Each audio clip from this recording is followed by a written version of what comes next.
The buzzing in his pocket jolted Keegan Davies from his focus on the quarterly revenue projections. He grimaced at the name flashing across his screen, the third call from his mother in the last hour. With a reluctant swipe, he accepted. "I told you I'm busy, Mom." "Too busy for your cousin's wedding?" "The invitation specifically says +1, Keegan. You can't show up alone to another family event." Keegan pinched the bridge of his nose, leaning back in the leather chair that had cost more than his first car. At 32, he was the youngest CEO in Sheffield Technologies history, but his mother still made him feel like he was 16 and refusing to clean his room. "The gala is this Saturday. I have the Anderson merger, which will still be there on Monday," his mother interrupted. "Bring a date, someone nice, someone who might actually make you smile again." After ending the call with vague promises, Keegan stared out the floor-to-ceiling windows of his corner office. Downtown Seattle sparkled 40 stories below, oblivious to his dilemma. Dating hadn't been a priority since taking over Sheffield 2 years ago.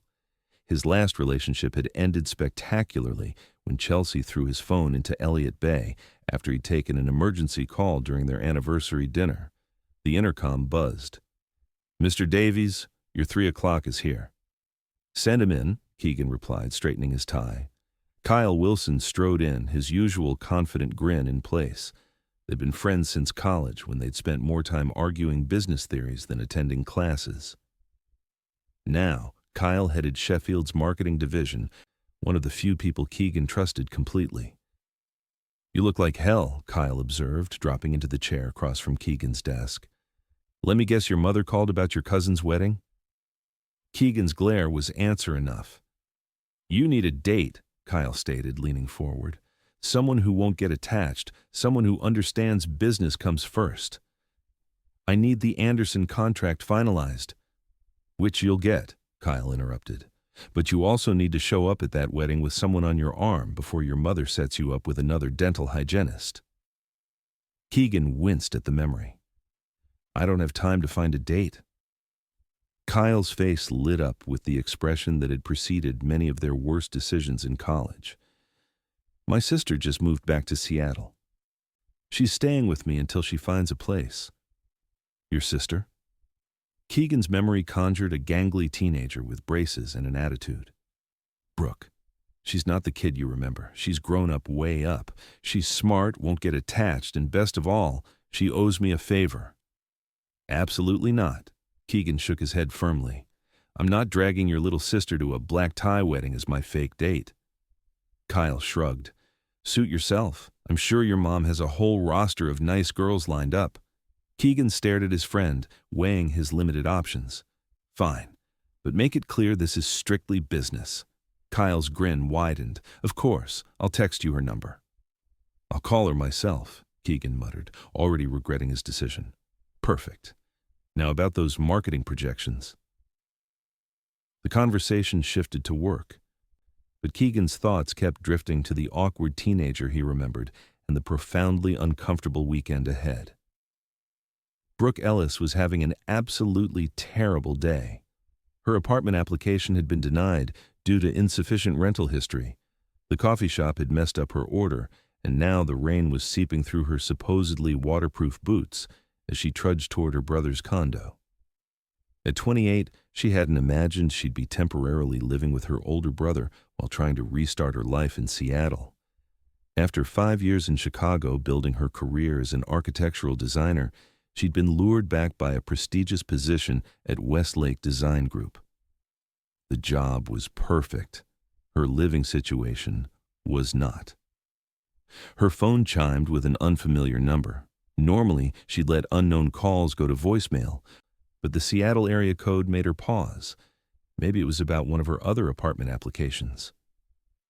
"Brooke Ellis speaking," she answered, struggling to sound professional while juggling her portfolio case, coffee, and umbrella. "Brooke, this is Keegan Davies." She nearly dropped her coffee.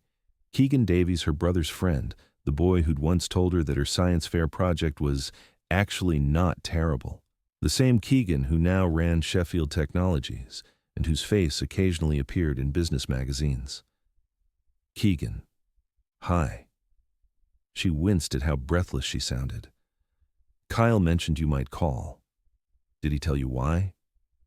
His voice was deeper than she remembered, with an edge of impatience that suggested he had more important things to do. Something about a wedding? He was pretty vague. A sigh came through the line. I need a +1 for my cousin's wedding this weekend. Kyle suggested you might be available. Brooke stopped walking. He suggested I be your date? Not a real date, Keegan corrected quickly. Just for appearance. I'd compensate you for your time, of course. Compensate me? She couldn't keep the incredulity from her voice. You want to pay me to pretend to be your girlfriend? Look, I don't have time for this. It's a simple request. One weekend, a black tie event. You show up, make conversation, we leave. No complications. The arrogance in his tone sparked something in Brooke. And why exactly can't the great Keegan Davies find a real date? Because I don't need the distraction of someone who thinks one weekend means something. His voice was clipped. Kyle said you'd be professional about this. Brooke considered hanging up, but then she thought about her dwindling savings, the extra rent she was paying Kyle, and the designer dress she'd need for her new job's upcoming client presentation. Fine, but I don't want your money. I want a favor. There was a pause. What kind of favor? I need an apartment, something close to downtown, secure building, reasonable rent. You must have connections. Another pause, longer this time. I might know of a place. I'll make a call. Then we have a deal. When's the wedding? Saturday. I'll pick you up at 10. The ceremony's at 11:30 in Bellevue. Text me the details, Brooke said. And Keegan, I expect this apartment to be really nice. She could almost hear his scowl through the phone. Just be ready on time. And wear something appropriate. The call ended, and Brooke stood in the rain, wondering what she'd just agreed to. One weekend playing arm candy for her brother's insufferable friend, the same friend she'd had an embarrassing crush on at 16. The universe certainly had a twisted sense of humor. Saturday morning arrived too quickly. Keegan adjusted his bow tie for the third time, scowling at his reflection. The suit was Armani, the watch Patek Philippe, both selected with the precision he applied to business acquisitions. Everything about his appearance was calculated to project success and control. Everything except the knot of tension in his stomach. He hadn't seen Brooke Ellis in nearly a decade. Kyle occasionally mentioned her move to Chicago, some award she'd won for architectural design, but Keegan had mentally preserved her as the annoying teenager who used to interrupt their study sessions with questions that were far too perceptive for someone her age. As he drove to Kyle's condo, he reminded himself that this was just another business transaction. A weekend of polite conversation, family small talk, and then back to the office where things made sense. He parked his Aston Martin in the visitor spot and texted Brooke that he'd arrived. No sense going up, this wasn't a date, this was a contract. The lobby door opened, and for a moment, Keegan didn't recognize the woman walking toward his car. This couldn't be Kyle's little sister. Brooke Ellis had transformed from the awkward teenager in his memory to a stunning woman in a fitted emerald dress that complemented her auburn hair, which fell in soft waves past her shoulders. Her posture radiated confidence, and when she slid into the passenger seat, the subtle scent of her perfume filled the car. "Good morning," she said brightly, buckling her seatbelt. "Nice car. Overcompensating for something?" And just like that, she was Kyle's sister again. "Good morning to you too," he replied dryly. "I see your tact hasn't improved with age," Brooke grinned. "Just making sure you know what you're getting into.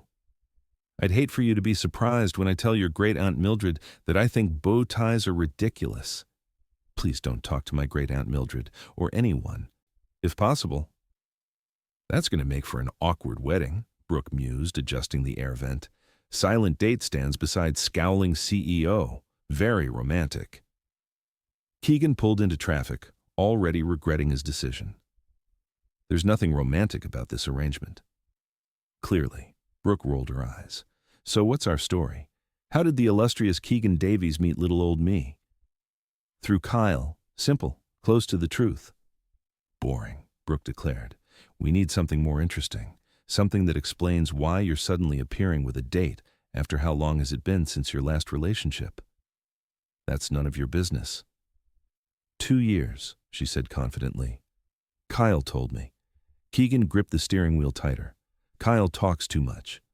He's concerned about you, says you work too much, don't date, barely leave that glass tower you call an office.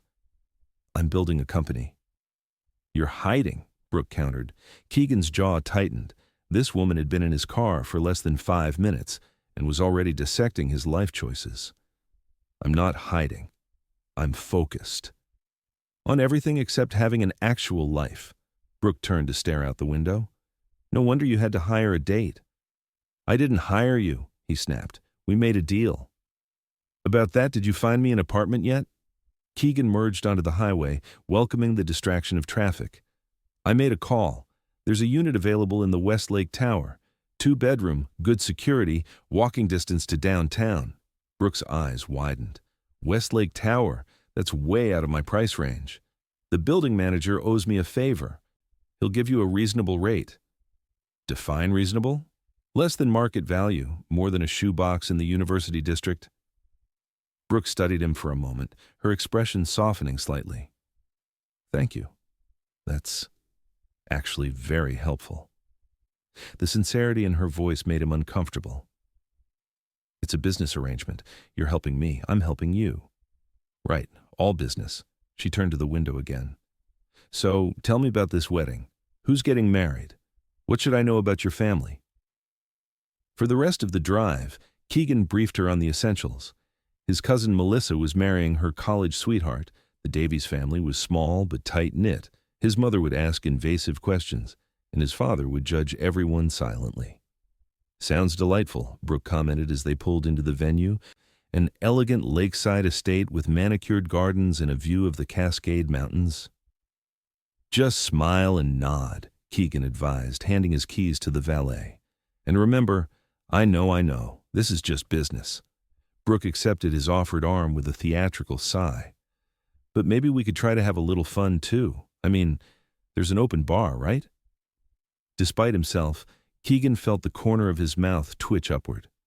1 drink. I need you coherent. 2, and I promise to charm everyone from your great-aunt Mildred to the flower girl. Fine. 2. He led her toward the entrance where guests in formal attire were already gathering. And Brooke? Yes? That dress. You look nice. She blinked in surprise, then smiled a real smile that reached her eyes. Thanks. You're not so bad yourself. Davies. Something shifted in his chest, a momentary flutter that he quickly attributed to pre-event anxiety. This was going to be a long day. The wedding ceremony was beautiful in the way all expensive weddings are. Flawless flowers, perfect music, not a detail out of place. Brooke sat beside Keegan in the 3rd row, acutely aware of his presence. He was all hard lines and rigid posture, but occasionally their shoulders would touch, and she'd feel a ridiculous flutter in her stomach. Get it together, Ellis, she scolded herself. This is Kyle's friend, your fake date, your ticket to a decent apartment. When the bride and groom exchanged vows, Brooke snuck a glance at Keegan. His expression remained impassive, but something in his eyes had softened. The moment was brief gone as soon as the crowd applauded the newlyweds' first kiss.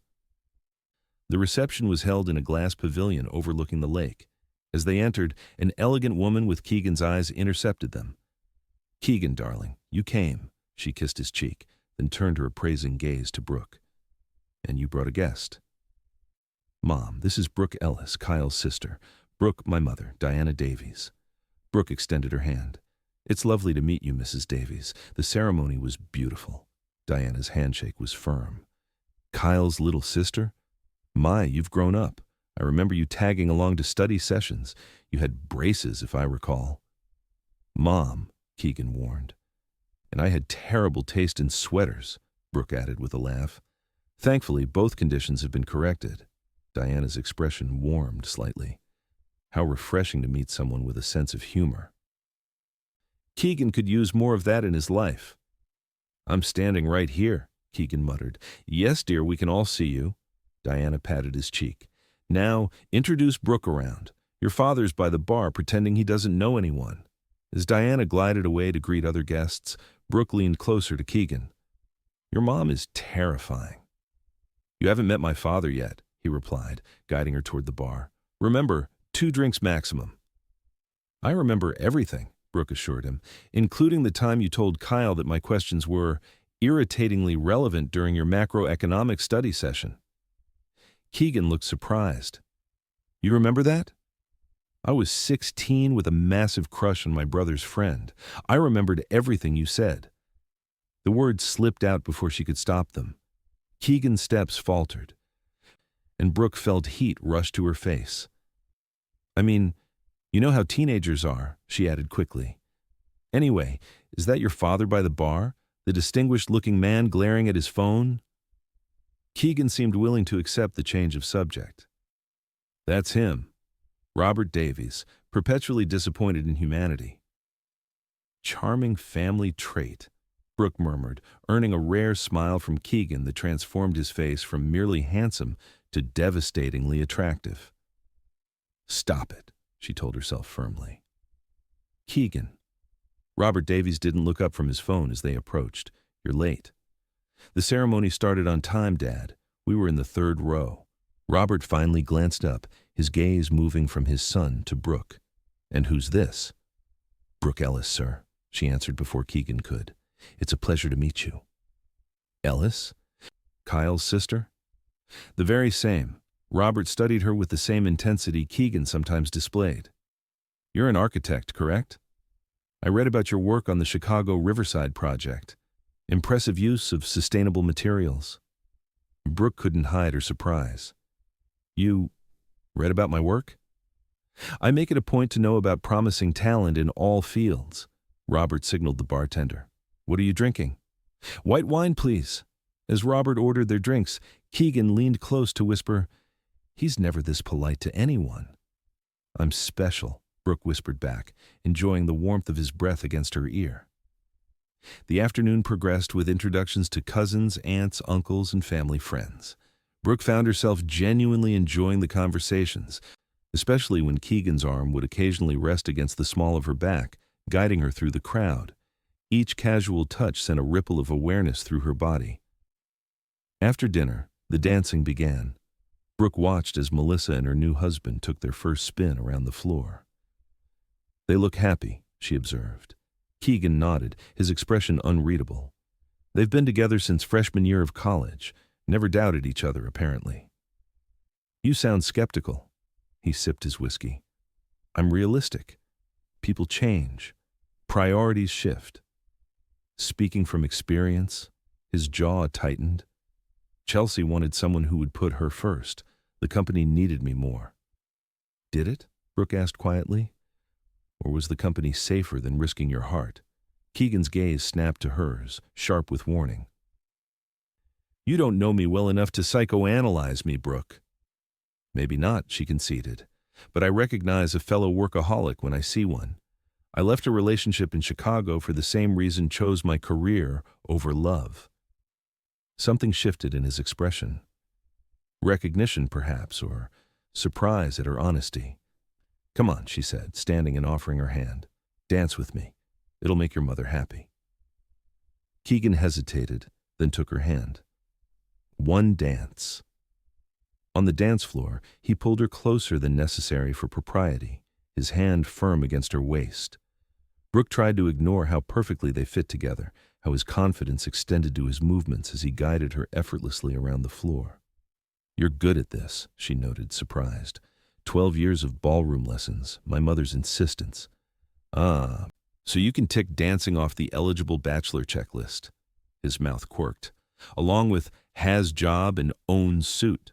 Don't forget owns ridiculous car and lives in glass tower." "It's not a glass tower," he corrected. "It's a high-rise condominium with floor-to-ceiling windows." "So, a glass tower." Brooke smiled up at him, and for a moment, something warm and unexpected passed between them. The song ended too soon. As they returned to their table, Diana intercepted them. "You two look wonderful together," she observed. Brooke, dear, how did you and Keegan reconnect after all these years? Brooke glanced at Keegan, who looked suddenly alarmed. Their agreed-upon story was simple through Kyle, but in that moment, Brooke couldn't resist embellishing. Actually, it's a funny story, she began, ignoring Keegan's warning look. I'd just moved back to Seattle and was at this little coffee shop near Pike Place. I was struggling with these huge architectural plans, and someone bumped my table, sending my coffee all over my drawings. Diana's eyes widened with interest. Oh, no. It was a disaster, Brooke continued, warming to her tale. And then this man in a perfectly tailored suit starts helping me salvage the papers, apologizing profusely. I looked up, ready to give him a piece of my mind, and there was Keegan, the same boy who used to tell me my questions were irritatingly relevant. Keegan's expression was a fascinating mix of confusion and something that might have been admiration. He bought me a new coffee and we got to talking, Brooke finished. One thing led to another, and here we are. Diana looked delighted. How perfectly romantic. Keegan never told me this story. It's recent, Keegan managed, his hand finding Brooke's and squeezing whether in warning or support, she wasn't sure. Well, I'm thrilled, Diana declared. You must come to dinner next week, both of you. Before either could respond, Diana was called away by another relative, leaving them alone. That was not the story we agreed on, Keegan said quietly. Your mother didn't believe the through Kyle story. I could see it in her eyes. Brooke shrugged. Besides, my version's more romantic. This isn't supposed to be romantic, he reminded her, but the edge in his voice had softened. Relax, Davies. It's just for today. She patted his arm. Now I believe you promised me a second drink.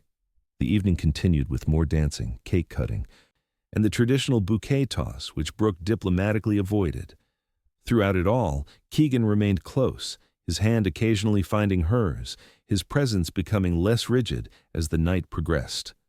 By the time they left, something had shifted between them.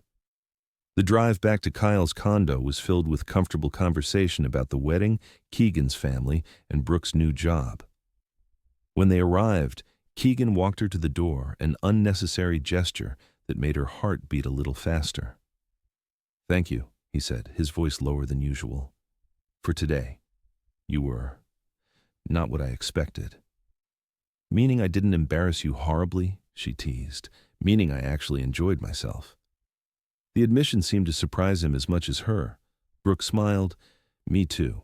Your family's nice, despite your warnings. They stood in the doorway, the moment stretching between them. Brooke became acutely aware of how close they were standing, how his eyes had darkened in the dim light. I should go in, she said softly. Keegan nodded, but neither moved. I'll call you about the apartment. Monday. Monday, she echoed. For a heartbeat, she thought he might lean down, might close the distance between them. Instead, he stepped back. Good night, Brooke. Good night, Keegan. As she watched him walk away, Brooke felt a flutter of something dangerous. This was supposed to be business, a weekend deal, a fake date, nothing more. So why did it suddenly feel like the beginning of something real? Keegan couldn't focus. Monday morning's executive meeting dragged on while his mind replayed moments from Saturday night, the way Brooke laughed, how she fit perfectly in his arms while dancing, the look in her eyes when they'd said goodnight. Keegan, your thoughts? He blinked, realizing everyone at the conference table was staring at him. Harold from finance looked particularly annoyed at having to repeat himself. I agree with the projections, Keegan said smoothly, though he had no idea what projections they were discussing.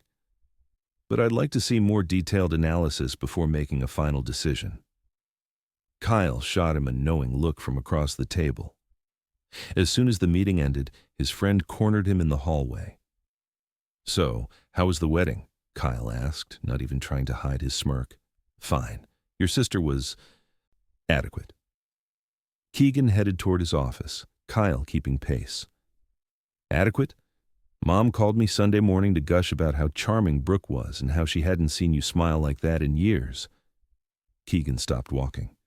Your mother called you? Our mothers talk. Apparently yours is planning a dinner. Something about wanting to know Brooke better. Kyle's grin widened. What exactly happened at this wedding? Nothing happened, Keegan insisted, continuing toward his office. We went, we made conversation, we left.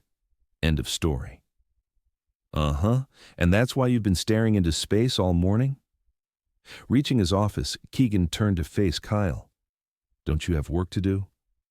I'm just saying, if you're interested in my sister, I'm not, Keegan cut him off. It was one weekend, a business arrangement.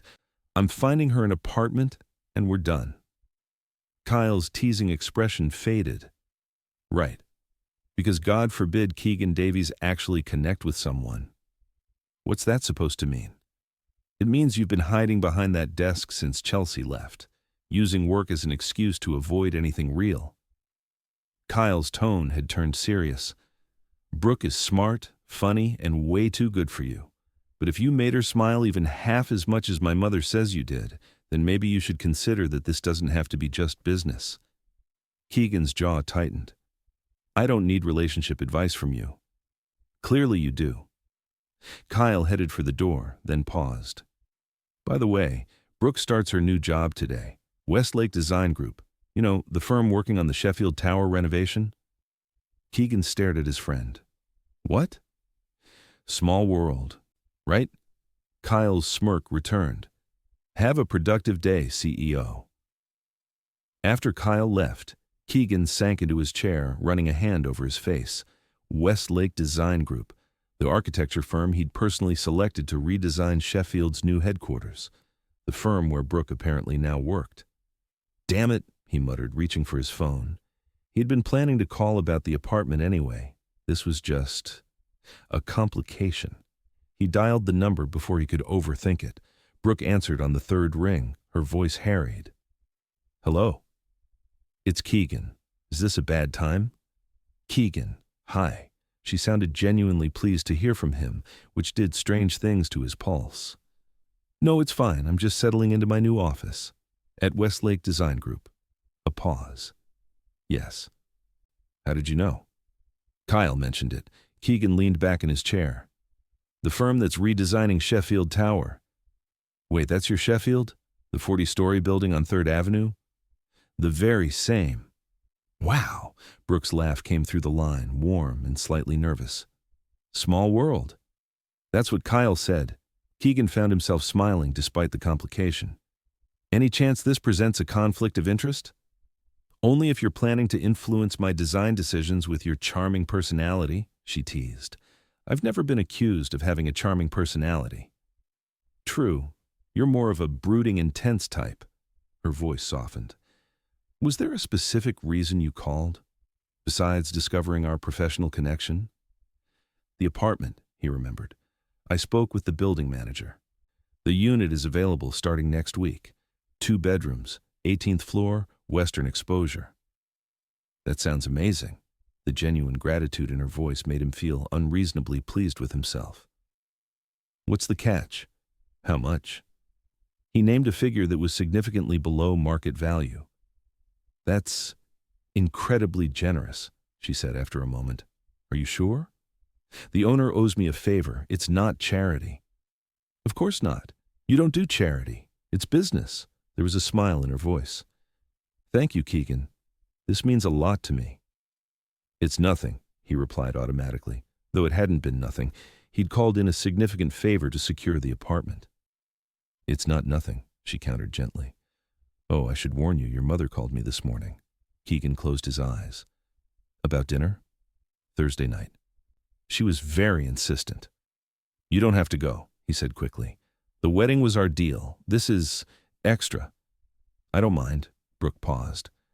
Unless you don't want me there? The question hung between them, weighted with possibilities. Keegan realized he very much wanted her there, which was precisely why he should end this now. It's not that, he said carefully, but if we continue this charade, it complicates things. Because of work? Because of expectations. He stood, moving to the window. My mother already has us practically engaged in her mind. The longer we pretend, the messier it gets when we stop. Who says we're pretending? Brooke's voice was so quiet, he almost missed it. Keegan's heart skipped. What do you mean? I mean, she said, her voice stronger now, maybe we should have dinner. Just us. No mothers. No pretending. Just two people who might have something real to explore. The proposal hung in the air. Keegan stared out at the Seattle skyline, at the building where Brooke was right now, probably anxiously awaiting his response. Dinner, he repeated. Yes, food, conversation, possibly wine.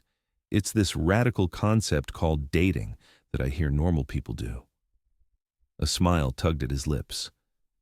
Are you calling me abnormal?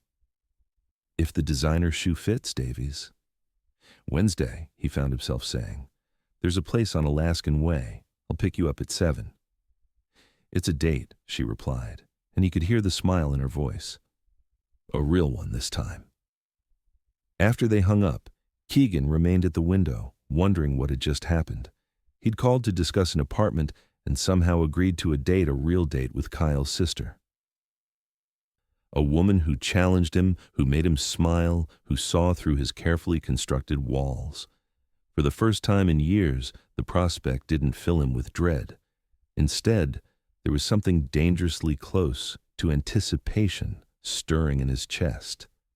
Wednesday evening found Brooke fussing over her appearance for the 3rd time, much to Kyle's amusement. If you change again, you'll be late, he called from the living room. I'm not changing, she replied, though she was considering it. The navy blue dress was elegant but not overly formal, perfect for dinner. But was it perfect for dinner with Keegan? What had possessed her to suggest a real date? After the wedding, she'd spent Sunday analyzing every moment, every touch, every look. There had been something there, a connection that went beyond their arrangement. But Keegan Davies was notorious for putting work first. She was setting herself up for disappointment. And yet, when he'd called about the apartment, she couldn't help herself. The thought of never seeing him again after Thursday's dinner with his mother felt wrong somehow. He's here, Kyle announced, peering through the blinds, and he's pacing next to his car. I've never seen Keegan pace. Stop spying, Brooke scolded, grabbing her purse and checking her reflection one last time.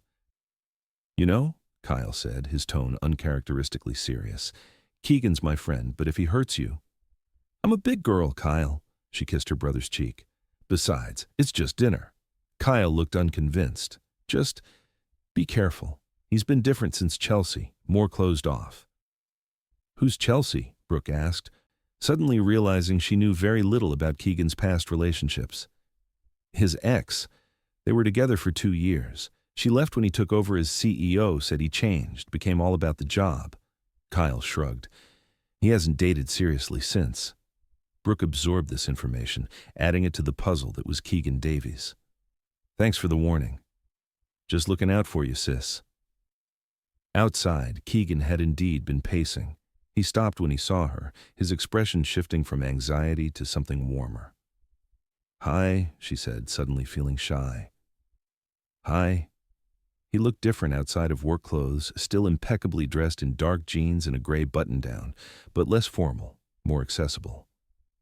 You look beautiful. The compliment, delivered without pretense, made her cheeks warm. Thank you. You clean up pretty well yourself. The drive to the restaurant was filled with comfortable conversation about their days. Brooke described her new office in the Sheffield Tower project, while Keegan shared a story about a disastrous meeting with investors that somehow ended with everyone agreeing to his terms. The restaurant overlooked Puget Sound, with floor-to-ceiling windows capturing the sunset over the water.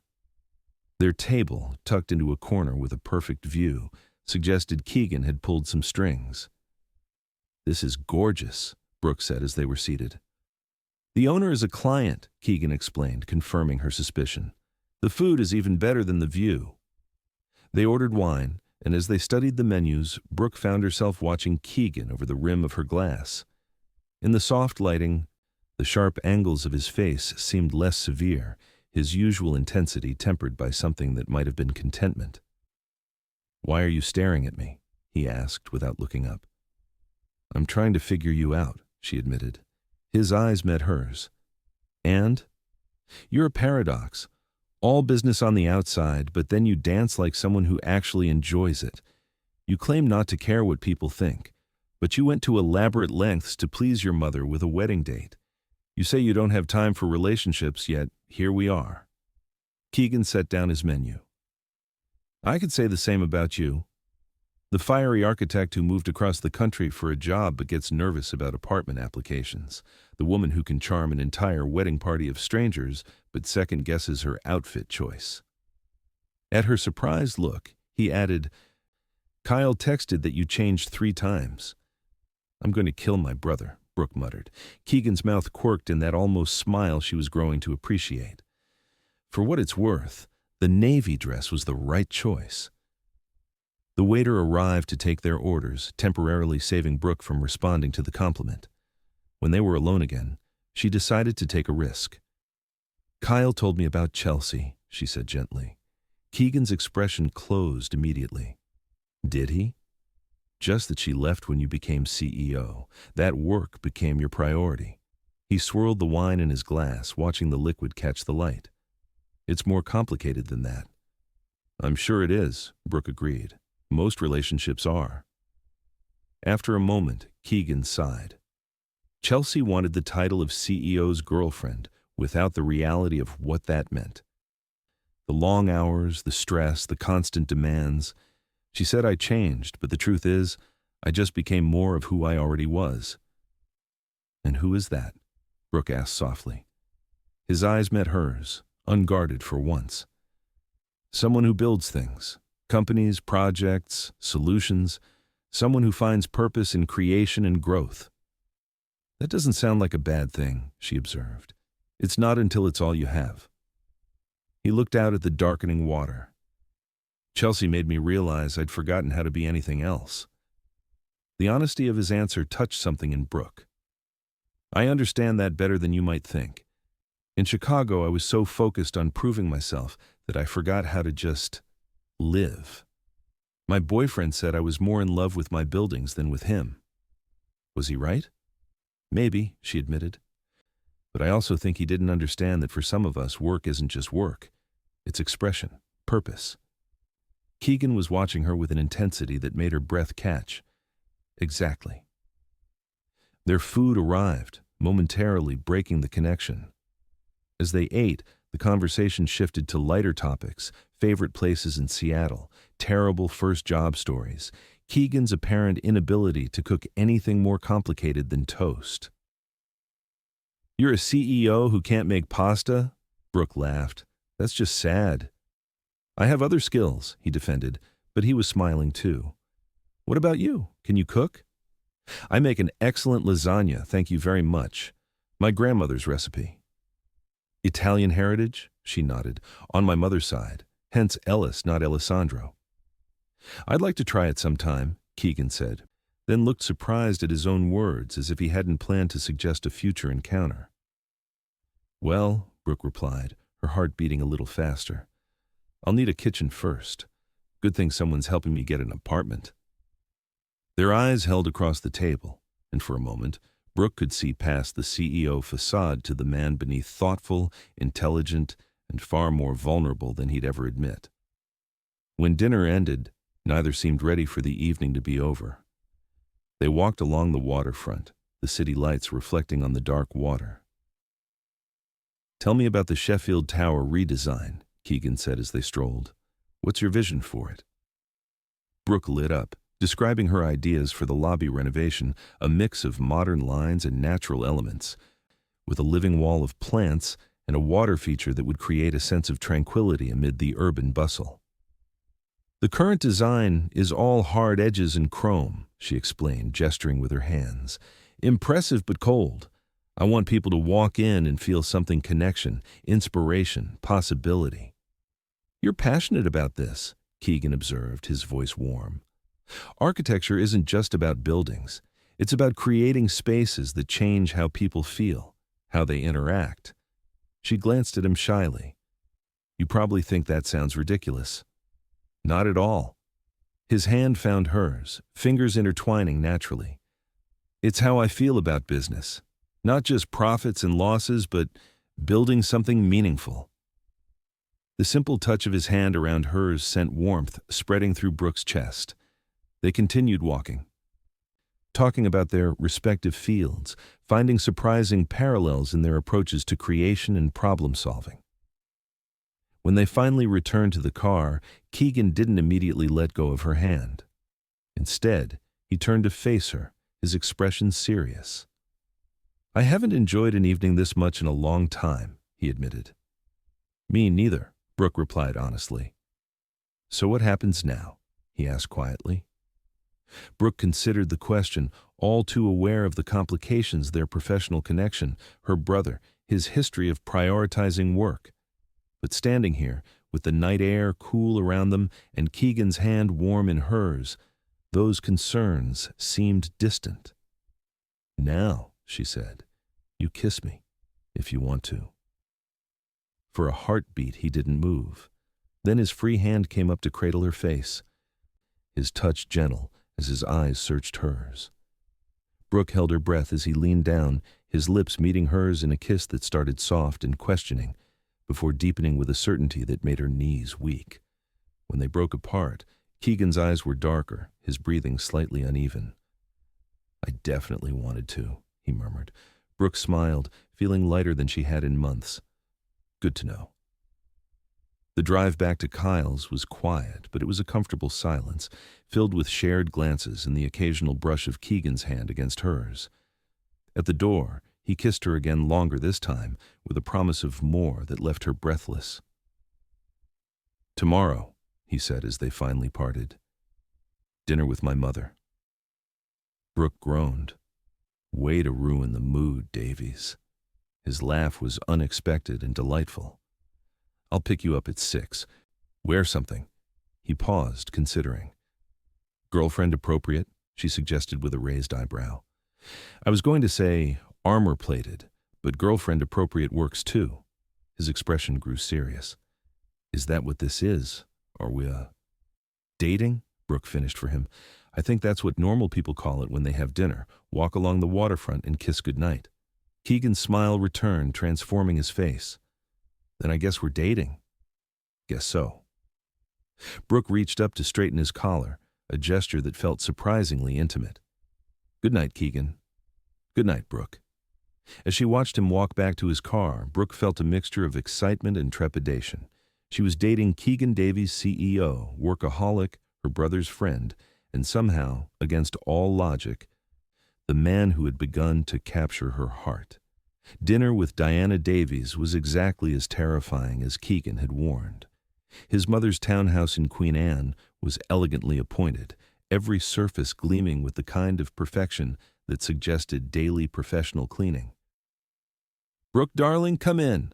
Diana embraced her warmly, then gave Keegan a more reserved kiss on the cheek. "Keegan, you're actually on time. Brooke must be a good influence." "I threatened to leave without him if he was late," Brooke confided, earning an approving laugh from Diana and a mock glare from Keegan. "Is Dad joining us?" Keegan asked as they followed Diana to the living room. "No, he's in Tokyo until next week. Just us tonight." Diana gestured to the sofa. Sit. Wine." As Diana poured glasses of an expensive-looking red, Keegan settled beside Brooke, his thigh pressing against hers in silent support. This wasn't the fake date they'd originally planned. Now they were actually dating, a development that still seemed surreal. "So, Brooke," Diana began, handing them each a glass. "Tell me about your work. Keegan mentioned you're an architectural designer?" "Yes, I just started at Westlake Design Group. I'm working on the Sheffield Tower renovation, actually." Diana's eyebrows rose. "Sheffield? Keegan's building?" "The very same," Brooke confirmed. "Complete coincidence." "How fascinating." Diana's eyes sparkled with interest. "And how are you finding Seattle after Chicago?" The conversation flowed easily as Brooke described her career path and her decision to return to the Pacific Northwest. Keegan watched in admiration as she charmed his mother with the same effortless grace she'd displayed at the wedding. Throughout dinner, a delicious salmon that Diana claimed to have cooked herself, though Keegan had his doubts, his mother probed gently for details about their relationship. Brooke fielded the questions with a mix of honesty and discretion that impressed him. "We've only just started dating," she explained when Diana asked about their future plans. "We're taking things one day at a time." "Very sensible," Diana approved, "though at your ages there's something to be said for knowing what you want." Keegan nearly choked on his wine. "Mom, we've been on exactly one date." "Two, if you count the wedding," Brooke corrected. "The wedding doesn't count," he argued. "That was business?" Diana's eyebrows shot up. "Business? What do you mean?" Keegan realized his mistake too late. Across the table, Brooke's eyes widened in alarm. "I mean," he backpedaled, "it started as a professional arrangement. Brooke agreed to accompany me as a favor." "A favor," Diana repeated flatly. "To Kyle," Brooke interjected smoothly. "He mentioned Keegan needed a date for the wedding, and since I'd just moved back and was looking to reconnect with old friends," she shrugged, offering a winning smile. "It turned out we had more in common than we remembered." Diana looked between them, clearly not entirely convinced. "So the coffee shop story was how we reconnected after the wedding," Keegan supplied, following Brooke's lead. "I wanted to thank her properly for saving me from attending alone." It wasn't entirely a lie they had met at a coffee shop after the wedding to discuss the apartment. Brooke had indeed been reviewing architectural plans. He just hadn't spilled coffee on them. Diana seemed to accept this explanation, though her shrewd eyes suggested she wasn't entirely fooled. "Well, however it began, I'm delighted to see you both so happy." The rest of the evening passed without further interrogation, but as they were leaving, Diana pulled Brooke aside for a private word. Keegan watched anxiously from the doorway, unable to hear what was said, but noting Brooke's surprised expression followed by a warm smile. "What did my mother say to you?" he asked as they walked to the car. "She said she hasn't seen you this relaxed in years," Brooke replied, slipping her hand into his. "And that if I break your heart, she'll ensure I never work in Seattle again." Keegan winced. "I'm sorry about that." "Don't be. I thought it was sweet in a terrifying mama bear sort of way." Brooke squeezed his hand. "Besides, she clearly adores you." "She has a strange way of showing it." "Most mothers do." Brooke's expression softened. "She also invited us to her birthday dinner next month. I said we'd be there." Keegan stopped walking. "Next month? That's presumptuous." "Is it?" Brooke's voice was light, but he could hear the uncertainty beneath.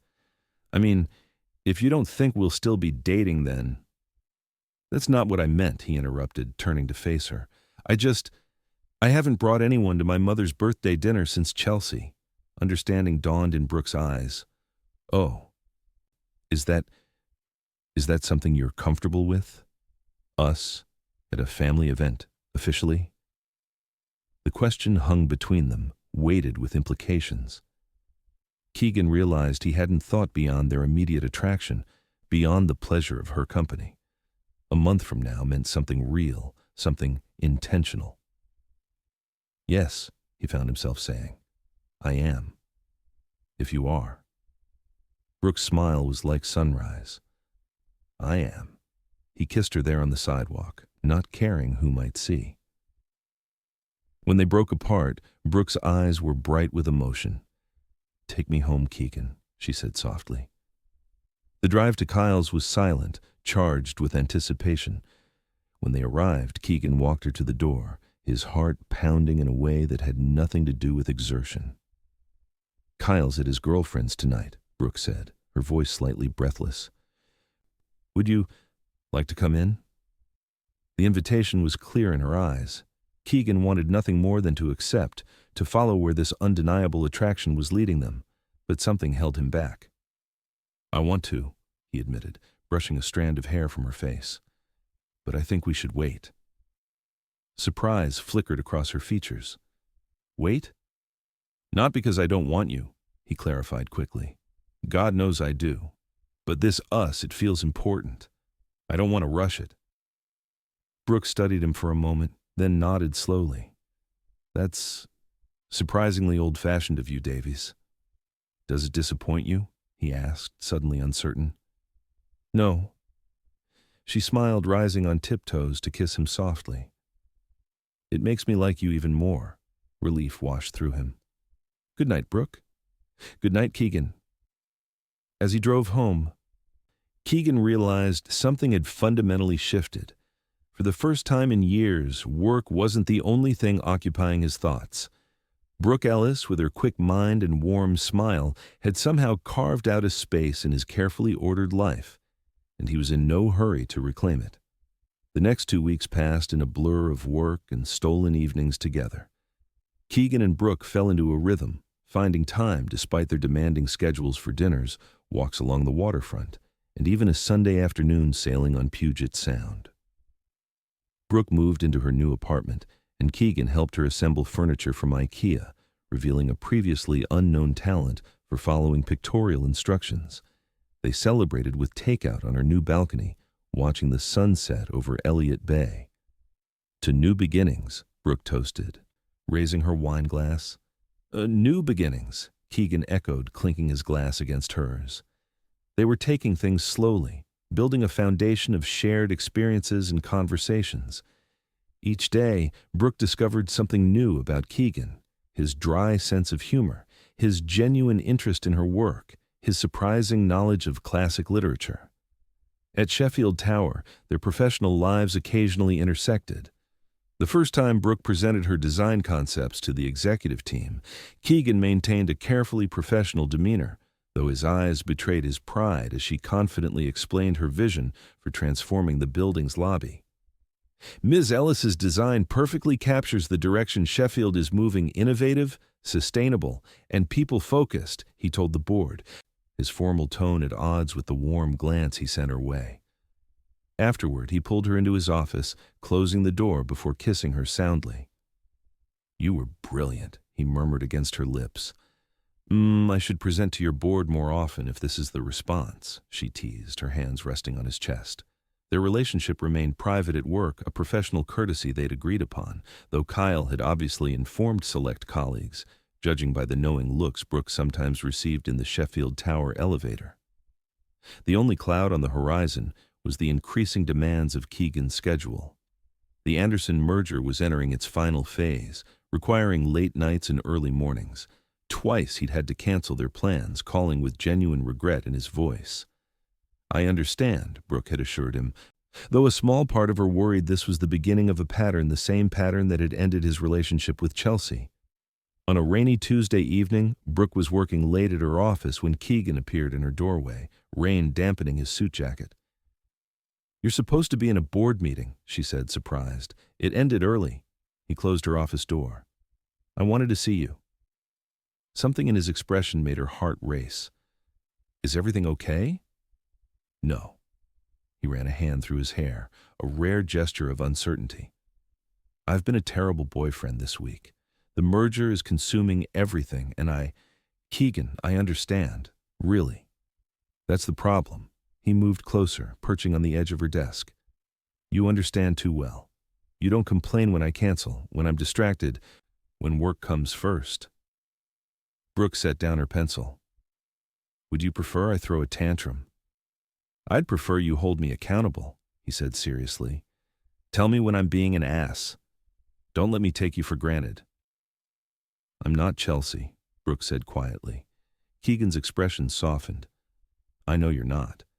That's why I'm here in your office at 9 p.m. instead of reviewing merger documents, because you're important to me, Brooke. More important than I expected. The simple honesty of his words touched her deeply. Brooke stood, moving between his legs to wrap her arms around his neck. You're important to me too, she whispered before kissing him. What started as a gentle kiss quickly deepened, weeks of restraint giving way to something more urgent. Keegan's hand slid down her back, pulling her closer as Brooke pressed against him. We should stop, he murmured against her neck. We're at your office. Good point. But she made no move to step away, instead running her fingers through his hair. My place is closer than yours. Keegan pulled back slightly, his eyes dark with desire. Are you sure? I've been sure for weeks, Brooke admitted. I was just respecting your old-fashioned sensibilities. His laugh was low and warm. My sensibilities are feeling decidedly modern right now. They barely made it through her apartment door before they were kissing again, hands exploring, clothing being discarded on the path to her bedroom. Every touch, every kiss was a revelation. Keegan's surprising gentleness, the way he whispered her name, the perfect way their bodies fit together. Afterward, lying in the tangle of sheets with Keegan's arm around her, Brooke felt a contentment she hadn't expected to find in Seattle or anywhere, really. "What are you thinking?" he asked, his fingers tracing lazy patterns on her skin. "That I'm glad you needed a +1 for that wedding," she answered honestly. Keegan's arms tightened around her. "Me too, though I'm slightly concerned that my mother will take full credit for our relationship." "Let her," Brooke murmured, nestling closer. "Whatever makes her happy." "You make me happy," he said quietly, the words simple but profound. Brooke pressed a kiss to his chest right above his heart. "You make me happy too." That night marked a turning point. Keegan began staying over regularly, keeping a change of clothes at her apartment. They fell into domestic rhythms, Brooke cooking dinner while Keegan set the table, morning coffee shared on her balcony, weekend brunches at the little cafe around the corner. Kyle, to his credit, limited his teasing to the occasional comment about Keegan's improved mood and newfound ability to leave the office before midnight. "You're good for him," he told Brooke one day when they met for lunch. "I haven't seen him this balanced since, well, ever." "He's good for me too," Brooke replied, surprised by how easily the admission came. The Anderson merger finally closed, bringing with it a brief respite in Keegan's schedule. To celebrate, he surprised Brooke with a weekend trip to a coastal inn on the Olympic Peninsula.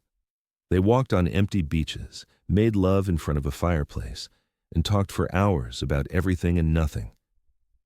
On their last morning, watching the sunrise from their private deck, Keegan asked the question that had been lingering unspoken between them. "Move in with me." Brooke turned to look at him, surprised. "What?" "Move in with me," he repeated, his expression earnest. "I know it's only been a month, but I've never been more certain of anything. I want to fall asleep next to you every night. I want your coffee mugs mixed with mine, your books on my shelves. But what about my apartment, the one you helped me get? Keep it if you want as a studio or investment, or give it up, whatever you prefer." He took her hands in his. "I just know I want us to build a home together." Brooke's heart felt too full for words. A month ago, she'd been looking for an apartment, starting a new job, uncertain of her place in Seattle. Now, Keegan Davies, brilliant, driven, unexpectedly tender, Keegan was asking her to share his life. "Yes," she said simply. "Yes, I'll move in with you." His smile was radiant as he pulled her into his arms, sealing their decision with a kiss that promised a future neither of them had anticipated when he'd called her about being his +1. 6 months later, Brooke stood in the newly renovated lobby of Sheffield Tower, watching as employees and visitors reacted to the transformation. Gone were the cold chrome and stark marble, replaced by warm woods, living green walls, and the gentle sound of water flowing over natural stone. "It's even better than I imagined," Keegan said, appearing beside her. In the 6 months they'd been living together, he'd adopted a slightly more casual work wardrobe, still impeccably tailored, but with occasional touches of color that Brooke claimed as her influence. "The light is perfect," she agreed, watching as the afternoon sun filtered through the specially designed skylights, creating patterns across the stone floor. "Exactly as we planned. Ms. Ellis," called one of the Westlake executives, waving her over. "The press wants a statement from the designer."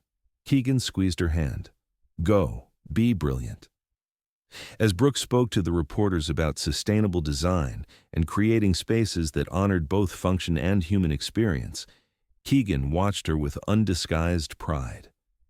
In the months they'd been together, he'd witnessed her career flourish. The Sheffield project had already led to 2 more major commissions, and her innovative approach had earned recognition in architectural circles. His own professional life had evolved as well.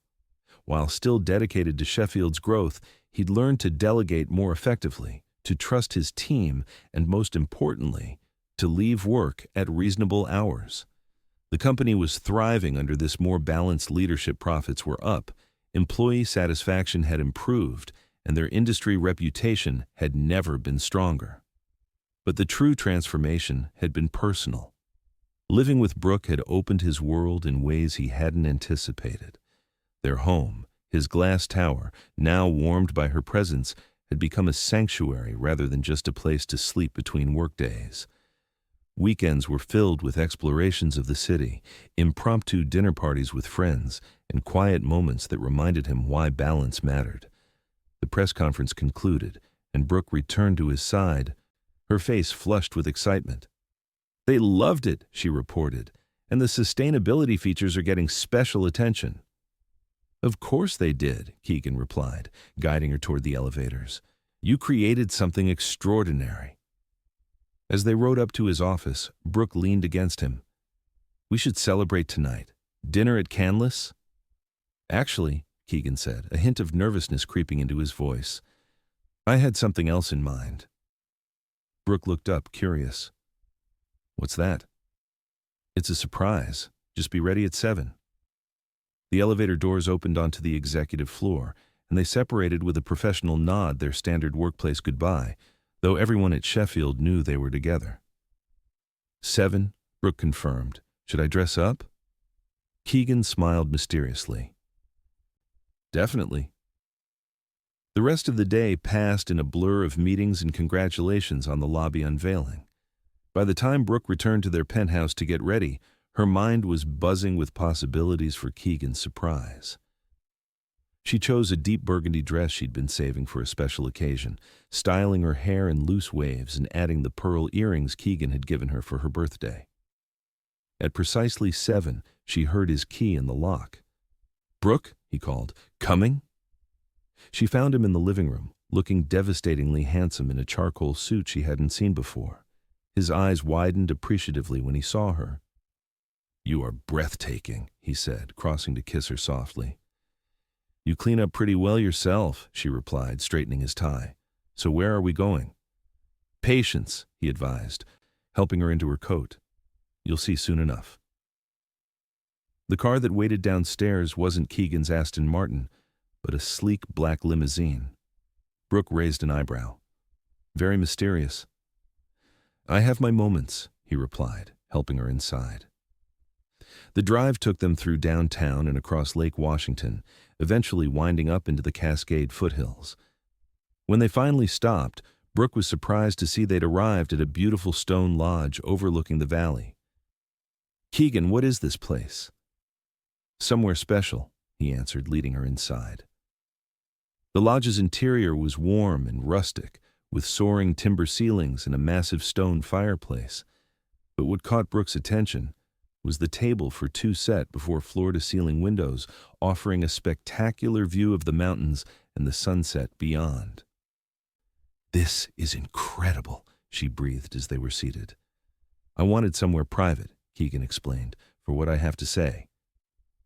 Something in his tone made Brooke's heart beat faster. "And what's that?" Instead of answering immediately, Keegan reached across the table to take her hand. "These past 6 months have been the happiest of my life," he began. "Before you, I thought success meant building a company, achieving goals, making my mark on the world." "Those are still important things," Brooke said softly.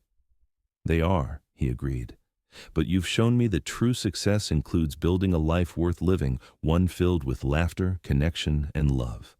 He squeezed her hand. "You've changed me, Brooke Ellis. You've made me better." Tears pricked at her eyes. "You've changed me too," she whispered. "You've made me braver, more confident in my vision both professionally and personally." Keegan smiled, his eyes suspiciously bright. "There's something I've been wanting to ask you." Her breath caught as he stood and came around to her side of the table, then lowered himself to one knee. From his pocket, he produced a small velvet box. "Brooke Ellis," he said, his voice steady despite the emotion in his eyes. "When I called you about being my +1, I never imagined you would become the most important person in my life. I never imagined I could love someone the way I love you." He opened the box, revealing a stunning emerald-cut diamond set in platinum. "Will you marry me?" Joy bubbled up inside her, making it hard to speak. "Yes," she managed finally. "Yes, Keegan Davies, I will marry you." His smile was radiant as he slid the ring onto her finger, then pulled her into his arms for a kiss that held all the promise of their future together. Later, as they danced alone in the lodge's empty dining room, Brooke rested her head on Keegan's shoulder. "Did you ever imagine, when you were desperately looking for a wedding date, that you'd end up engaged?" "Never," he admitted, his hand warm against the small of her back. "But now I can't imagine my life any other way." "Me neither," Brooke murmured, thinking of the winding path that had brought them here from reluctant +1 to forever. "Though I hope you realize your mother's going to be insufferable about this." Keegan laughed, the sound rumbling through his chest. "She already is. Who do you think helped me pick the ring?" "Keegan Davies!" Brooke pulled back in mock outrage. "You consulted your mother before proposing?" "And Kyle," he admitted sheepishly. "I wanted to make sure I got it right." The thought of Keegan, methodical, meticulous Keegan, planning the perfect proposal with the help of their families, made Brooke's heart swell with love. "You did get it right," she assured him, rising on tiptoes to kiss him softly. "Everything about us is right." Outside, snow had begun to fall gently, dusting the mountain landscape in white. Inside, wrapped in each other's arms, Keegan and Brooke swayed to music only they could hear, the first dance of many in a lifetime together that had begun with a simple phone call and a black tie event. Their journey from reluctant +1s to partners in every sense had surprised them both, but as they held each other close, they knew with absolute certainty that the greatest surprise of all was finding a love so deep, so transformative, that it had changed not just their circumstances, but themselves. And as the snow fell and the night deepened around the lodge, they whispered promises of forever, both thankful for the twist of fate that had brought them together and the courage they'd found in each other to build a life more beautiful than either had dared to dream.